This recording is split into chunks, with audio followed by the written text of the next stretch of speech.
Let me start by putting it all in perspective. It's great to win. There's a lot of people that patted us on the back and great job. So excited about this team, the things we're doing. We lost last week. We had a great opportunity to win a game. We didn't finish it. That was one of the big things that we talked about this week, was that we got to be able to finish. We made a lot of mistakes last week. We made some mistakes tonight, but you got to find a way to win a game. You're not going to play perfect. You're never going to play perfect. But I was really proud of our football team. And I say that especially on the offensive side of the ball, the composure. Nobody panicked. It was a score-for-score game. It seemed like you could never really get up 2 scores. I was really kind of hoping at the end of the second quarter, there was 4 minutes left. They were buried deep in our territory, that we could get the ball back, go get a score, get the ball to start the third quarter, score, and get a little bit of breathing room.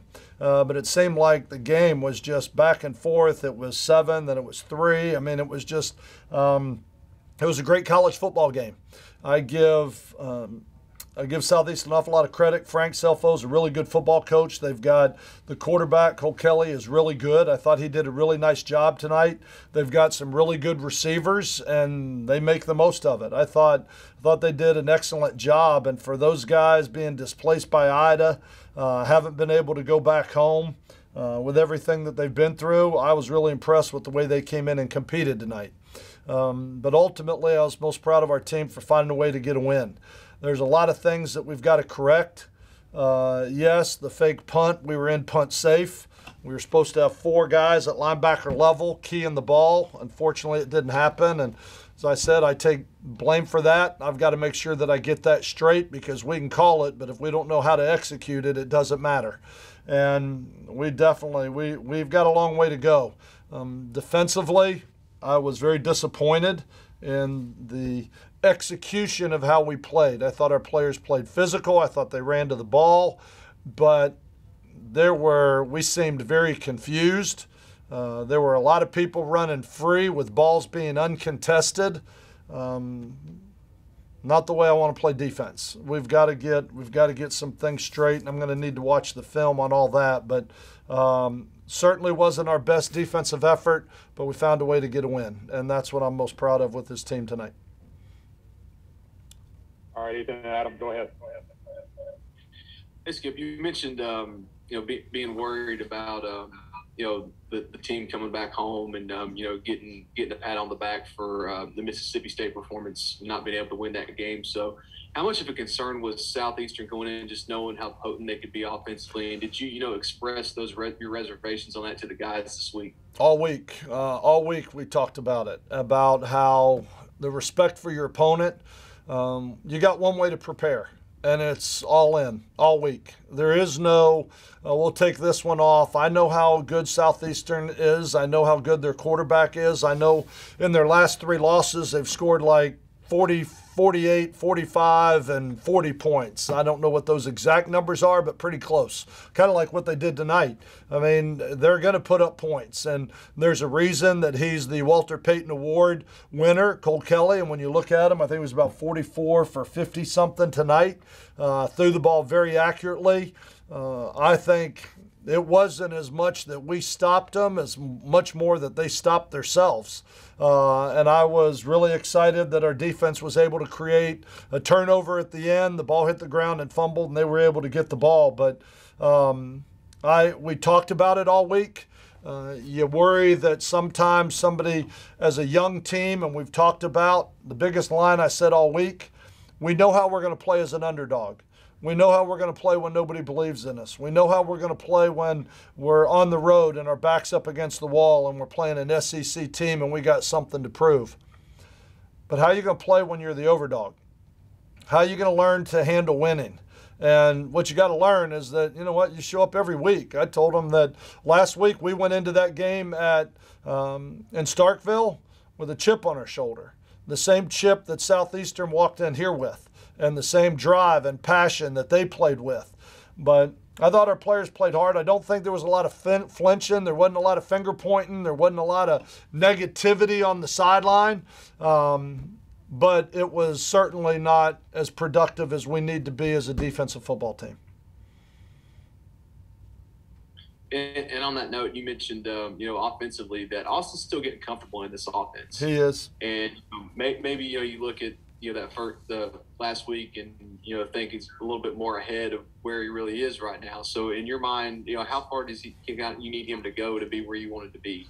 I think I'd have to nitpick to really find problems with the offense tonight. I don't know, would we punt like 2 times, something like that, 3 times? I think we punted 3 times tonight. I'd really have to nitpick, but there's certainly about 5 or 6 plays that I know he would like to have back. Now, he played 60 plays, 70 plays, and he'd like to have 5 of them back. So that's how close he is to being where we need him. Right before the half, we've got a fade ball into the boundary. If it's 1-on-1, we take it. If not, we work back to the field. It was 2-on-1. I thought he kind of forced that ball, ended up throwing the interception right before half. Wish he would have come back, thrown it out of the back of the end zone, or went back to the field, at least giving us a chance to get a field goal and out of that last possession that Taj made an unbelievable play right before the half. But I think he's probably about 5 plays away from playing an unbelievable football game. I think he's throwing the ball very accurately. He's got a really good feel with what he's doing right now, and I've got to do a better job of maybe protecting him in some of those situations as well. I mean, Coach Witt, first of all, congrats on the win. Second of all, first homestand of coming back from COVID-19, new game, fans are back. How was the energy tonight? The energy I thought was great. So I went up and down the band, the student body. They're such a valuable part of what we do, and how great is it to have people in the stands and to be able to get back to some type of normalcy. I know for the players, for our fans, for everybody, but I thought the crowd was really good.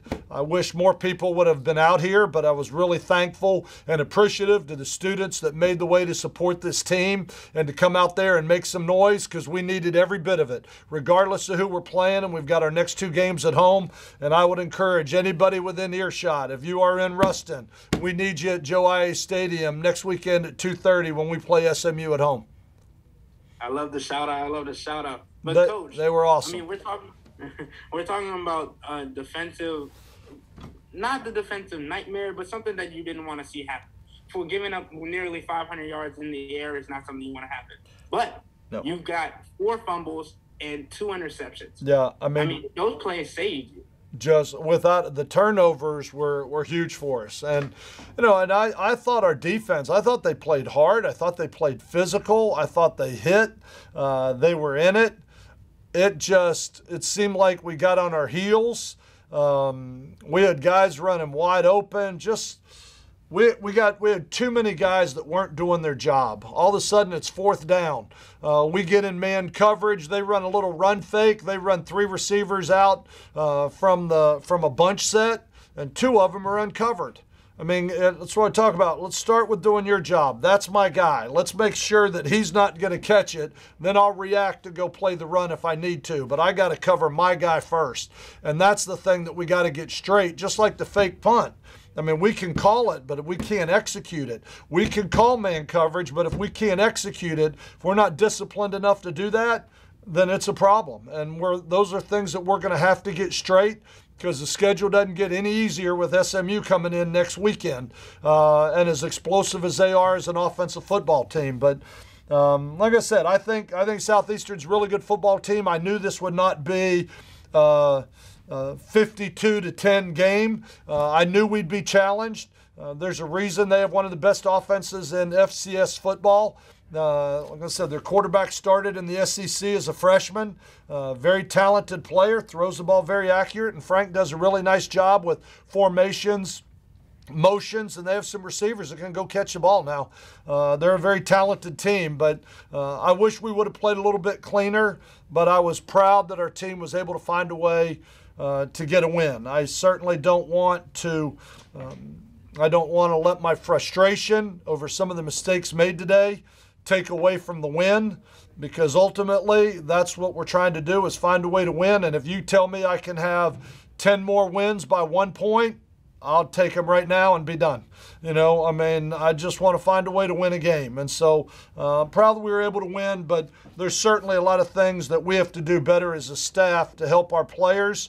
And we'll take a deep dive into all that when we get into it tomorrow, when we get into the film.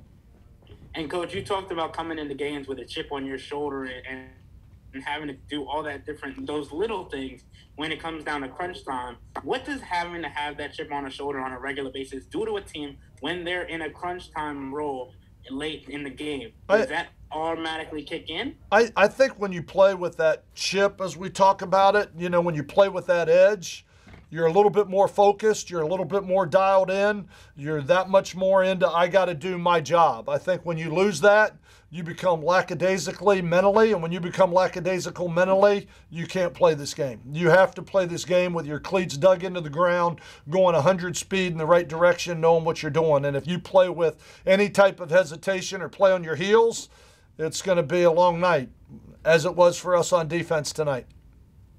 And I'm going to end on this, Coach. Marcus Williams Jr. ran 1 yard shy of 100 yards on his first game at home. Can you speak about it? Yeah, I wish I would have known that. I would have given him one more carry. You know what I mean? Those are the things I hate that, because the guy ran his tail off. I mean, he ran hard. I thought all our running backs competed and ran really hard, and I had no idea that he was 1 yard short. But those are things that are good to know, that you can find a way to get him the ball at the end of the game or something to get him a yard, because he earned it.